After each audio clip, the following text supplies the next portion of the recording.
Hello and welcome. Thank you for joining us today and watching our short video. We are doing a video about this beautiful piece of art that we've got hanging in our church at Thundersley.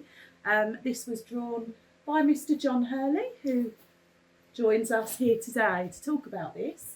We're going to talk about the inspiration, why we've got it hanging in the church, etc. But if we just start with introducing you to John. John is an amazing, well, you've got loads of talents, haven't you, John? Well, they're all starting from somewhere, I suppose, yeah. And it's hard for me to explain, really, as to whatever came first. Yeah, so obviously I work as most of you know that I work as a medium.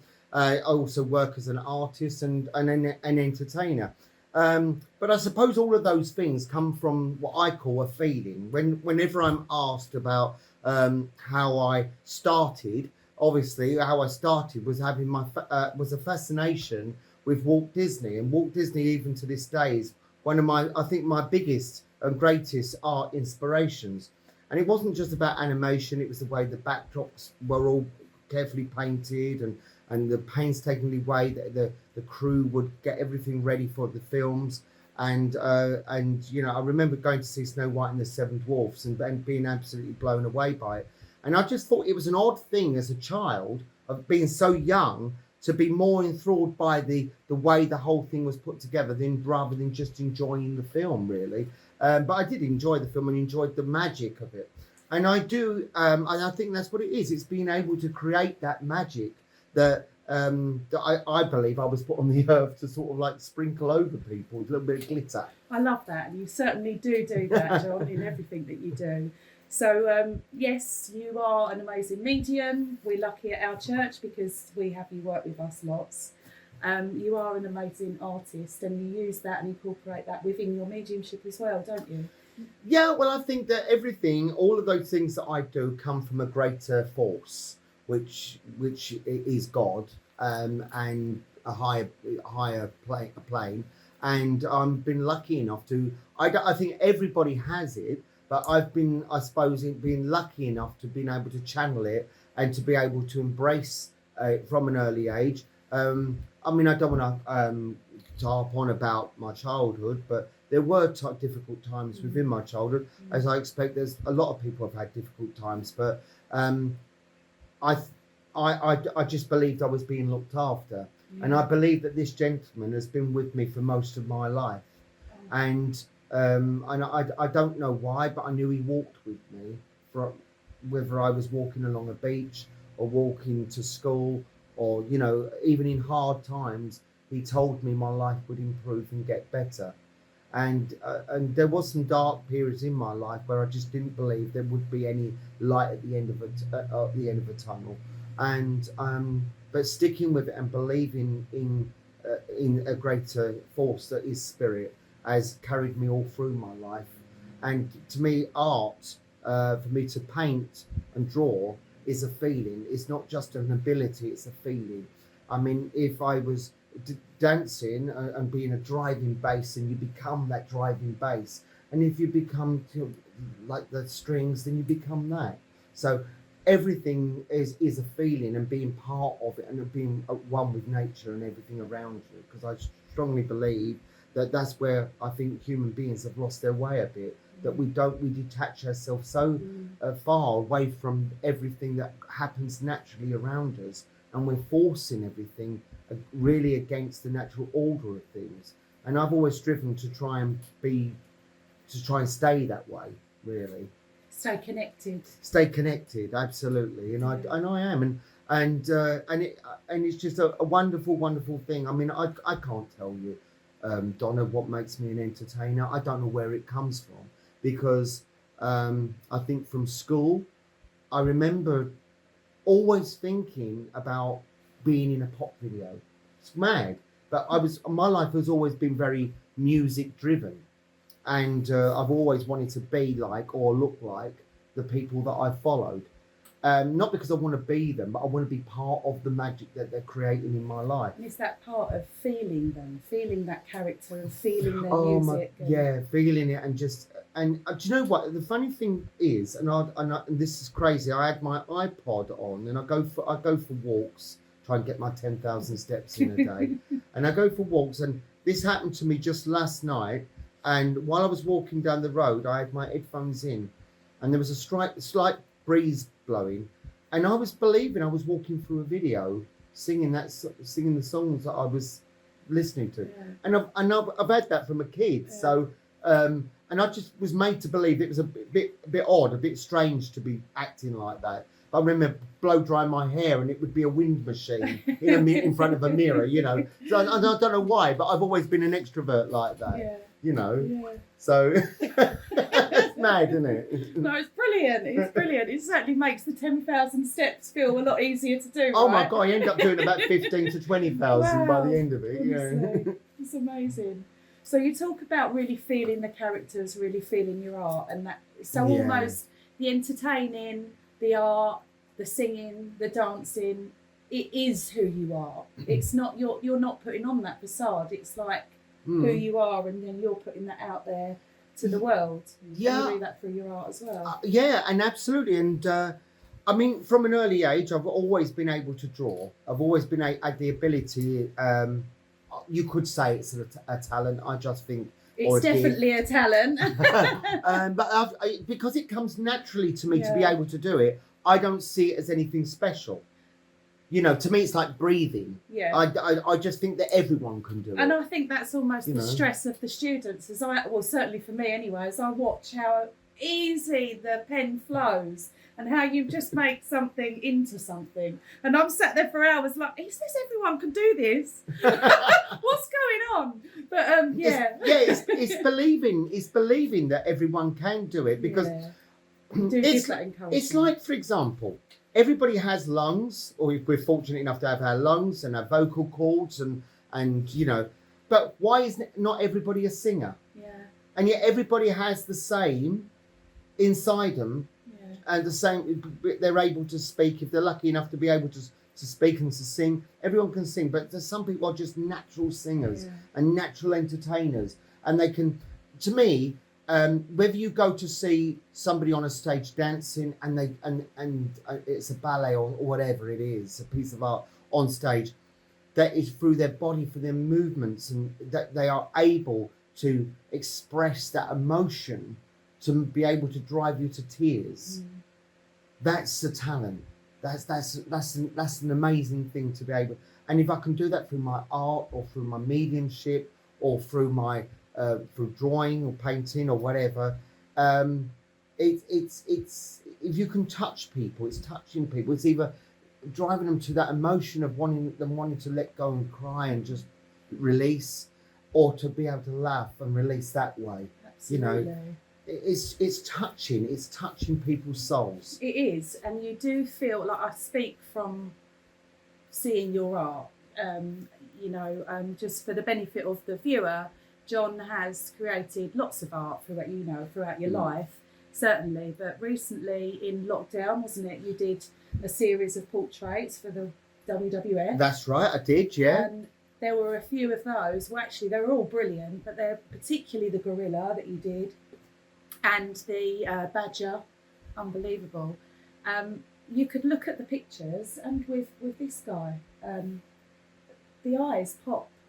The soul, you see the soul in the eyes. They're almost alive, you know. Well, the funny thing is, if I'm painting a rabbit or a fox or whatever, then I try and feel the fox as if I'm stroking the fox. Yeah. Even though I've never stroked a fox, I'm trying to feel the hair and the coarseness or the delicateness of the fox, the catch lights in the eyes, and try to think of it as a living thing in front of me.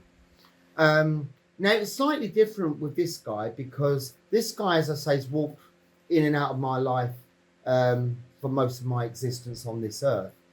But one of the poignant moments was, apart from what I spoke about earlier about him walking alongside me, was John and I went to the States a few years ago. Yeah. And we were in New York, and I said, I want to go to Ground Zero. I wanted to go and see. I had no idea what I was preparing. I didn't prepare myself for it, but I needed to go there because it was a place to see whilst we were there. and they've got these huge water fountains there that are sort of like the water flows. And I don't know if you've been there, then it's amazing. But it was also really, really one of the hardest things I've ever done. But when we got off the subway, I said to John, "There's someone walking behind me." And John said to me, "Oh," I said, "It's an Indian. It's an Indian guy." I said, it's White Feather. And he's walking behind me. He's quite tall, actually. And he was walking behind me, and he put his hands on my shoulders to prepare me for what I was about to see, because we went down into where the towers were, and we were on a tour, and I just broke down. I had to actually leave the party that we were with, Right.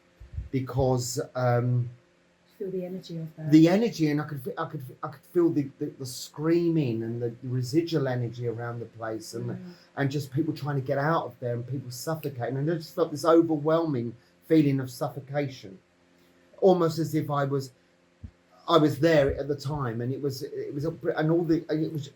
I can't even explain it. It's just something that was uncomfortable for me. Don't get me wrong, I'm glad we did it. But I had to go walk away and sit down somewhere, because it wasn't nice. But this guy was walking with me. But then doing some research afterwards, I then realized that around that sort of that northern part of America, and especially New York and Manhattan before it was built up, there was a lot of Indian reservations there. Right. So I don't know whether it's connected and linked, but he was there with me.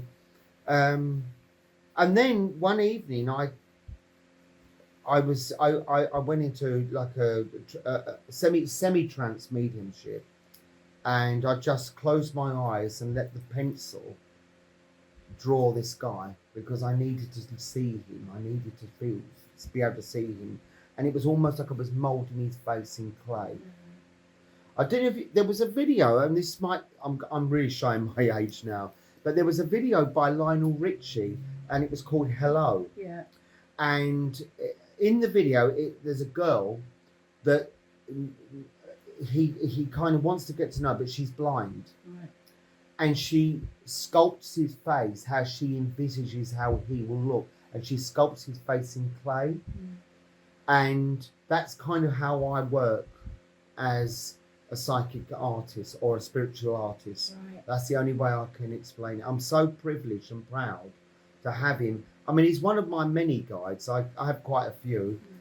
Some of them are people that I've known on the earth that have gone on to be guides and helpers, inspirers on the other side. And some of them are people that are higher beings, and they are star beings, and that, you know.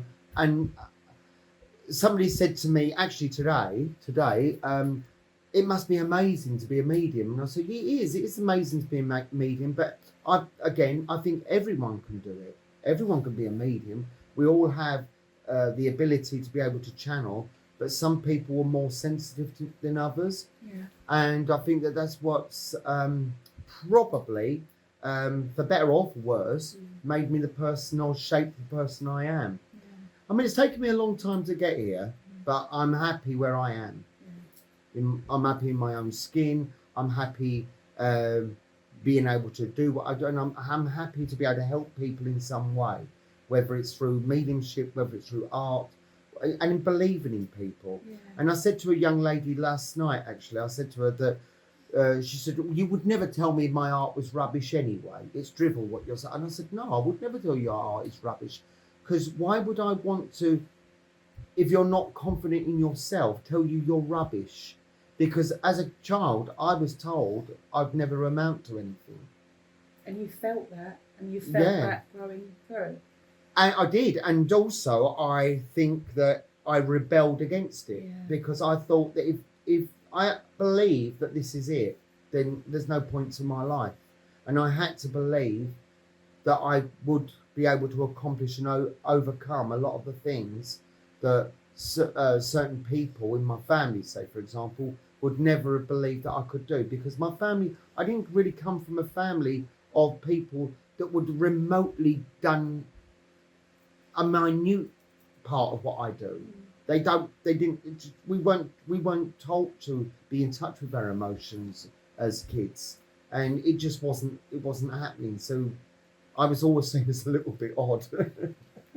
Because you were in touch with that, Well, and you feel things oh, well, yeah. and the world around you. Yeah. Everything, as I said at the beginning of all of this, everything is, to me, a feeling. Yeah. Everything is emotionally charged. We are emotionally charged, and some people use that in a positive way, and some people are lost in life or misguided, and they use it in a very negative way. And whether people talk themselves out of things, that stops them doing a lot of things in their life. I mean, I'm being guilty of it myself, that you think too negatively about things. I mean, I've been embarking on, say, like this new Elvis show, and there's been times I thought, why am I doing this? Why am I doing it? But something is telling me do it. And the turning point for me was, do you remember when we did I think it was a spirit board that we were doing in Stratford-upon-Avon? Yeah. And my Aunt Rose came through and she said, sing Elvis. You remember that? She did, yeah. And I thought, well, if she's given me the go-ahead to do it and she thinks it's good to do it, then do it. And it's been relatively successful, hasn't it? Absolutely has, yeah. It's brilliant. Yeah. For any of you that haven't seen the show, get your tickets. Again, we're lucky enough to be local to you, John. So, we get to see and experience all of this. And, certainly your entertainment, but your art is absolutely stunning. Well, I'm thrilled he's found a home at the church. He has indeed found a home. He hangs very proudly on the wall of the main hall, and people often comment on and Brenda his loves presence. him, doesn't she? Yeah, absolutely. We do run our drumming evenings, don't we? And we And feel they're fabulous. The Americans around us, those drumming the evenings Indians are around brilliant. us doing that. Yeah. So, absolutely brilliant. Yeah. So as well as the other, I mentioned the gorilla a little bit earlier on. Yeah. Well, that was another thing, though. Do you know the story behind that? Yeah, go on. Well, I actually did a gorilla as part of the WWF. You did, yeah. And that sold. Yeah. And Frank had said to me, I wanted to buy the gorilla. I said, it's gone, Frank. I said, but he said, can I commission you to do another one? And I found this picture of this gorilla, and I thought the expression of the way it's looking over its shoulder, and he looks so whimsical, thoughtful, and it was a lovely picture. And it turns out that the actual picture, because he commissioned it for his daughter, I believe. Right, yeah. And it just turns out that the same gorilla is the one that she adopted. Yeah. So it was a huge coincidence that I painted it. And she was amazed by it. Yeah. Because of all the pictures I could have chosen. You were inspired and it came to you. And I think that's part of the gift of being connected energetically, emotionally to the world around you, is that you pick up on these things. And I got so much joy doing that picture as well. Yeah, I smiled all the way through it. I really was obsessed with it. And I was sitting there singing to myself or whatever, and I was just drawing it. And I thought, it wasn't Phil Collins, was it? Oh God, yeah. Oh dear. God, I remember. Yeah, what was that video for? It was an advert, wasn't it? An advert. Yeah. What was it for? Oh, I don't know. Can we advertise that on this little film? I'm not sure, but it was for a product. It was for a product, wasn't it? I can't actually remember, to be fair. But that's going to bug me now. That is. It's going to bug me now. Was it a chocolate bar or something? Was it Galaxy or something like that? Rob in the background. The other chocolate bars are available. Yeah, they are. Oh, funny. No, but it's funny because you talking about lockdown. Yeah. Now, obviously, as a drag artist, I'd been working for like 25 years, and it completely took over my life because every weekend, and then when I wasn't doing the shows, I was either having stuff cleaned or mending stuff or packing stuff for the next show that we were doing, and rehearsals and ideas and editing music. I didn't have time, and then suddenly, lockdown came, and then all of our work fell off the edge of a cliff. So I was in a bit of a no man's land, really. But then I thought within the first few weeks, well, maybe this will be a time for me to work on new ideas, update the wardrobe, you know, work on some new things and go over some new things. But I didn't want to do it. No. And because there was no work, I had no incentive to want to do anything with it. And that put me in a little bit of a moment, because I thought, has it come to an end? Or have I got the incentive to want to do it anymore? Yeah. So I thought, well, to stop myself going stir crazy here, I started painting and drawing. And with the magic of Facebook, I just put everything on Facebook, and people were saying to me, "Oh wow, I didn't know, John, that you painted and drew," because I never promoted it. And I said, "Well, yeah, I've done it from an early age." And then commissions started coming in, and it kept me going a bit. So I was doing all these commissions. Then after lockdown was lifted, I was asked to start an art group that's now been successfully running for over 2 years. So I'm really happy. I'm happy to be able to do it. It's fun. It definitely quenches part of your soul, doesn't it? Because we can see that when you're actually doing your art and you're teaching. Yeah. It's another angle for you to help other people, which feeds who you are. Because that's what your life is, I think. Yeah, and it's nice that people who don't believe in themselves leave here believing a little bit more in themselves. It may not be the answer to everything, but they believe a little bit more in themselves. And it's the same way as when people come to see my show. They sit in the audience, and it might only be for 2 hours, but for that 2 hours they can forget everything. Exactly. They can leave their troubles at the door and come with me on a journey. And it is a journey. They come with me on a journey and they leave all the troubles behind, and it's an amazing gift to be able to give to people. It's a wonderful thing to do. It is.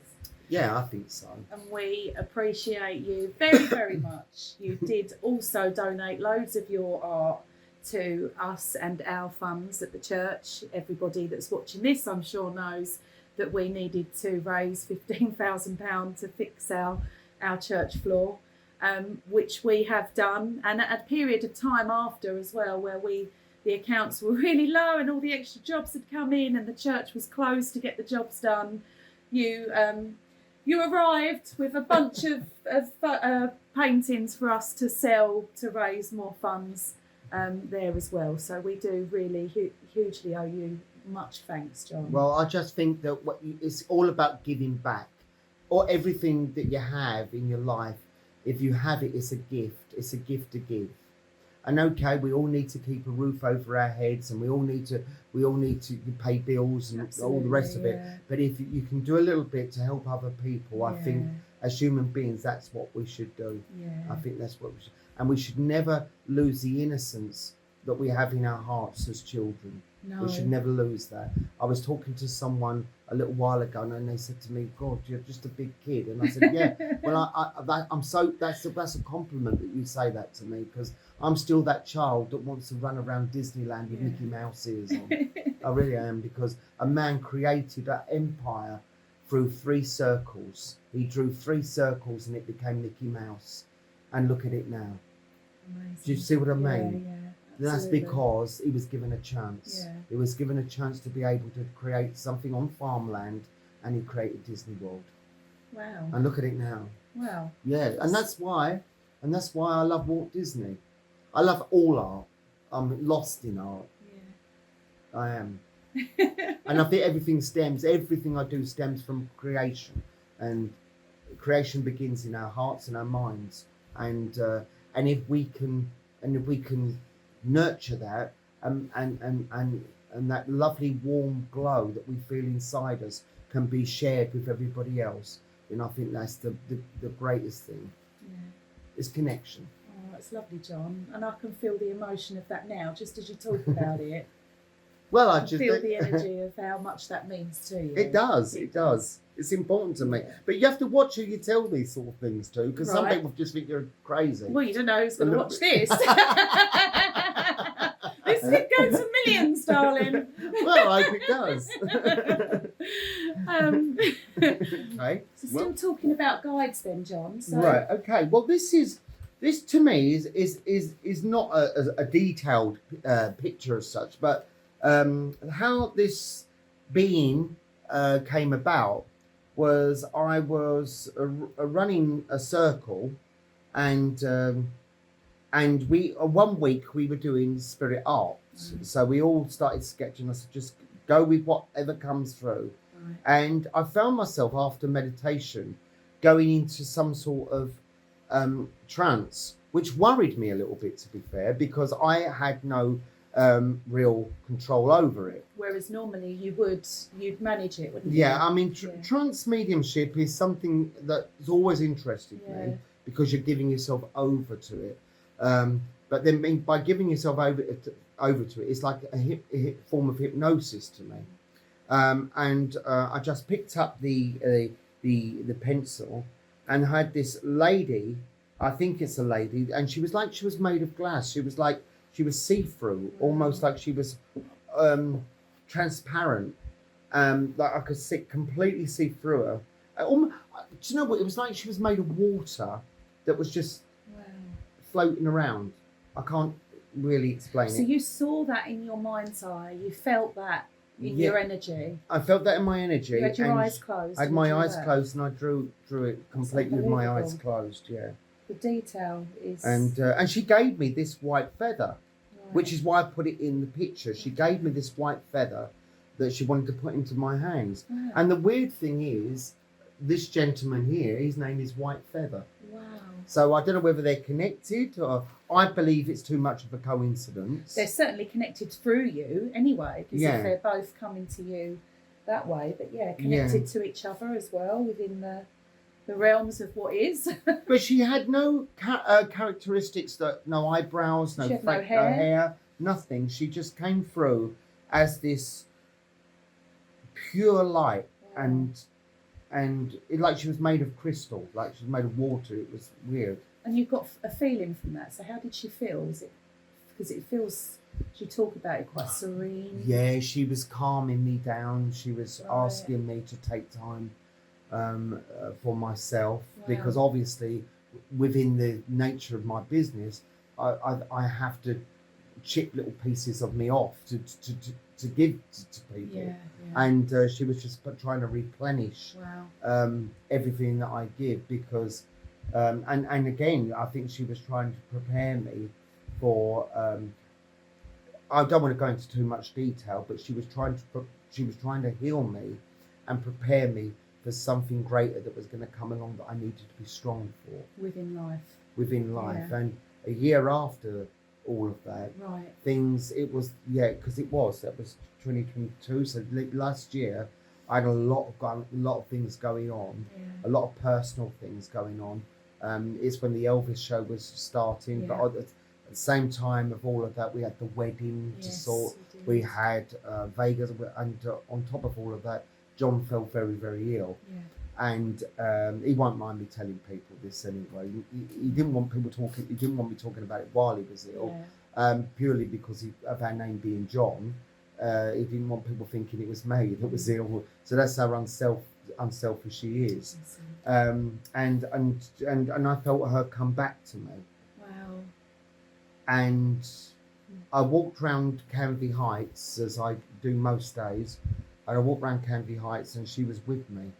I couldn't see her, but I could feel her, almost as if she was passing, my soul was passing through mine. And she was telling me that everything was going to be all right.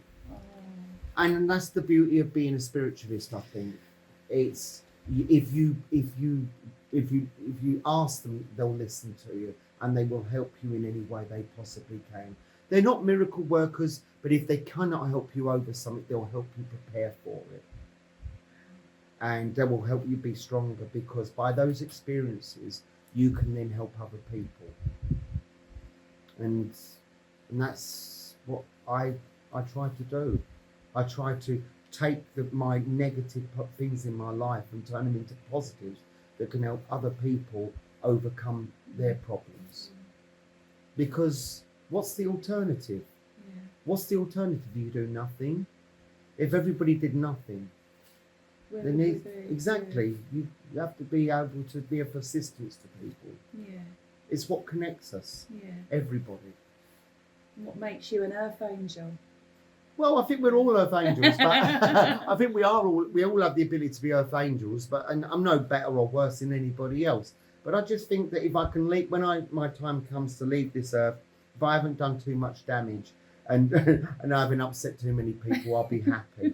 But it's important to me that I don't know why I can't explain it, but it's important to me that I leave something behind that people would have changed the world in some way, a little bit, a tiny bit. Yeah. Whether it's something I've created or something I've said, or I don't know, a book that I might write. I am in the process of thinking about writing a book. Lovely. It's finding the time. Time is a cruel mistress. It's a cruel mistress. Because I never find enough time. But I would like to write some sort of autobiography. Yeah.